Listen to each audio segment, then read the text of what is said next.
Good evening friends. सो आज हम देख सकते हैं, आज की तारीख है 13 अक्टूबर। सो लास्ट फ्राइडे जो सेलिंग नैस्डैक में आई, डाउ जोन्स में आई और मेनली क्रिप्टो में आई। क्रिप्टो में लिक्विडेशन हुआ भयंकर $19 बिलियन का, ऑलमोस्ट $20 बिलियन का। और जो मैंने सुना है वो समझा है ये कि 3 बिलियन मतलब 30 लाख ट्रेडर्स थे, उसमें से 20 लाख ट्रेडर्स का एसएल हिट हुआ था, लिक्विडेट हुए थे। मतलब 1/3 को इसने एक मतलब 15 से 20 मिनट की जो लास्ट कैंडल थी उसमें उसने लिक्विडेट किया था, हिट किया था। सो इतना सीवियर था और बहुत ही मुहिम, बहुत ही खराब। तो उसके अकॉर्डिंग हम पर्टिकुलरली सभी यही सोच रहे थे कि हाँ, मार्केट आज टूट जाना चाहिए था। तो निफ्टी उसके कंपैरिजन में कुछ खास नहीं है, ये जस्ट करेक्शन ही कह सकते हैं इसको ना क्रैश बोलेंगे ना कुछ बोलेंगे, क्योंकि 58 पॉइंट्स है। और टैक्स सेक्टर का था वो 4% टूटा है टैक्स सेक्टर। बट हाँ, ये भी बात है सुबह सुबह नेस्टेक देखा तो नेस्टेक 3%, 3.5% प्लस है वो। मतलब अगर वो भी प्लस में ही है, सो नहीं, कुछ मिक्स सिग्नल्स हो रहे हैं, हम कुछ डिसाइड नहीं कर सकते। अब बात ये भी है कि अगर सैटरडे के हिसाब, फ्राइडे के हिसाब से हम सोचें कि चलो कुछ नेगेटिव हो रहा है या सेल ऑफ आ रहा है या ये वो, तो आज के फ्यूचर्स और क्रिप्टो करेंसी का जो वापस से रैली आई है, जो रिक्लेम कर रहा है, जैसे इथेरियम और बिटकॉइन 1,15,000 और इथेरियम शायद 4200 के अराउंड आ चुका है, 4100 4200। तो उस हिसाब से देखें तो माइनर सा करेक्शन था, थोड़ा सा डेंट था। बाकी मार्केट ऑलरेडी 1 से 2 दिन में अपने प्रीवियस लेवल पे आ चुका है। तो क्या हम ये कह सकते हैं कि हाँ, टफ था सेलिंग आ चुकी है मार्केट में, या कुछ ख़राब हुआ है? मेरे हिसाब से नहीं। जो होना था, बहुत बुलिश पोजीशन ऐड थी, सबको एक बार ख़त्म करना था। मार्केट में वही लोअर पोजीशंस पे बाई करने थे। तो उसके कारण जिन्होंने भी ट्रिगर करवाया हो क्रिप्टो करेंसी का जो सेल ऑफ था वो हुआ। और लोग कह रहे हैं कि हाँ, मार्केट जो था वो डोनाल्ड ट्रंप के कहने की वजह से गिरा। पर जहाँ तक मेरी असेसमेंट है, डोनाल्ड ट्रंप कुछ कहता उसके पहले ही मार्केट में शॉर्ट पोजीशंस बन चुके थे। और वो कह रहा था उसके पहले 10 से 15 मिनट पहले आप देखो ना, तो गिरना चालू हो चुका था। मतलब पोजीशंस क्रिएट हो चुके थे, उस टाइम तक सेलिंग स्टार्ट हो गई थी।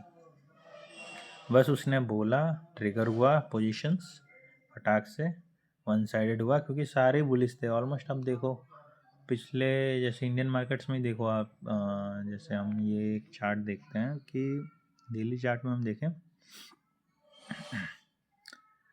1 2 3 4 5 6 मतलब पूरा लास्ट वीक प्योरली बुलिश था। और बहुत अच्छे अच्छे लेवल्स बहुत इजीली निकाले, जैसे 25,000 का उन्होंने बहुत इजीली ब्रेकआउट किया और सस्टेन भी किया। क्लोजिंग भी इनकी, फ्राइडे की क्लोजिंग भी बहुत अच्छी थी, बुलिश ही थी। मैं भी यही गैस करके चल रहा था कि हाँ, बुलिश क्लोजिंग है, 25,500 तक जा सकती है।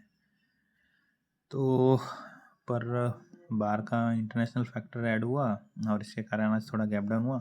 बट गैप डाउन भी जो मैं क्या कहूँगा कि कल की मतलब लास्ट क्लोजिंग के नीचे तो क्लोज मार्केट की नहीं है, तो भी क्लोजिंग है नहीं। इंटरनेशनल प्रेशर था वो आज इजीली सस्टेन कर दिया है। और पिछले डे का इन्होंने लो ब्रेक नहीं किया है।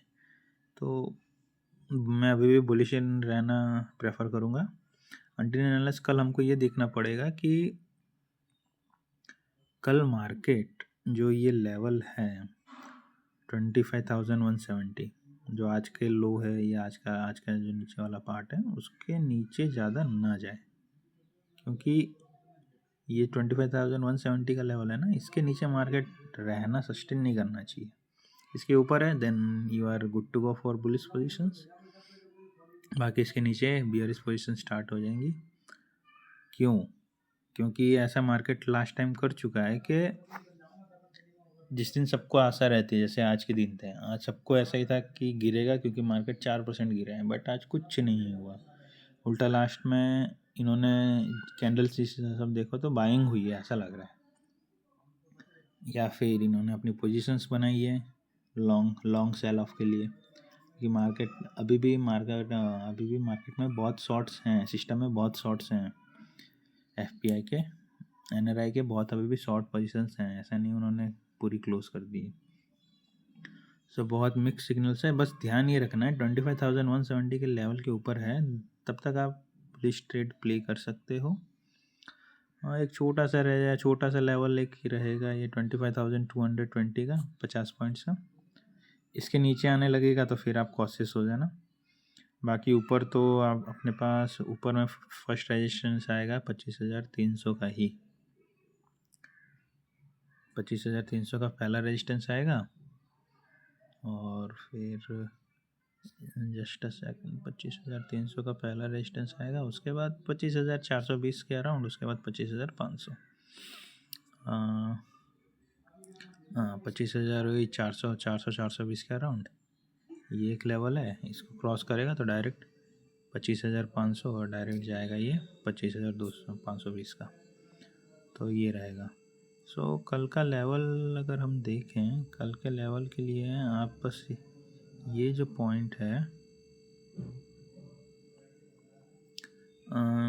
मेक और ब्रेक वाला पॉइंट मैं रखूँगा इसको येलो कलर का, ये जो पॉइंट है 25,220, इसको आप क्रिटिकल समझ के रखो। इसके नीचे तो मार्केट नीचे, इसके ऊपर तो मार्केट ऊपर, और ये वाला पॉइंट है ना, इसको आप पहला रेजिस्टेंस मानो या पहला सपोर्ट भी मान लो, इसको आप जो मान सकते हो, ये पॉइंट तक आप ऊपर तक रिवर्सल प्ले कर सकते हो अपसाइड के लिए, बाकी इसके नीचे आपको कुछ नहीं करना है, क्योंकि आज पूरे दिन प्रीमियम बढ़े हुए थे। आज जैसे कि आप देख सकते हो विक्स बढ़े हुए था, 9% विक्स बढ़ा था, और प्रीमियम देखें तो आज पूरे दिन में प्रीमियम कुछ खास ख़त्म नहीं हुए हैं, लास्ट में प्रीमियम तोड़े गए हैं, बाकी प्रीमियम ख़त्म नहीं हुए हैं। सो कल के मार्केट एनालिसिस, कल भी मैं चाह रहा हूँ अपसाइड मोमेंटम की पॉसिबिलिटी बहुत कम है, या तो गैप अप खुलेगा वहीं ख़त्म कर देंगे, क्योंकि प्रीमियम बहुत है, प्रीमियम खाएंगे बैठ के, और कल शायद एक्सपायरी भी है। सो कल थोड़ा साइडवेज के लिए प्ले करना, और लास्ट में एक मोमेंटम आ सकता है, वही लॉन्ग अनवाइंडिंग होगी या शॉर्ट्स क्रिएट होंगे, तो बाकी और कुछ खास नहीं। Okay then, thank you.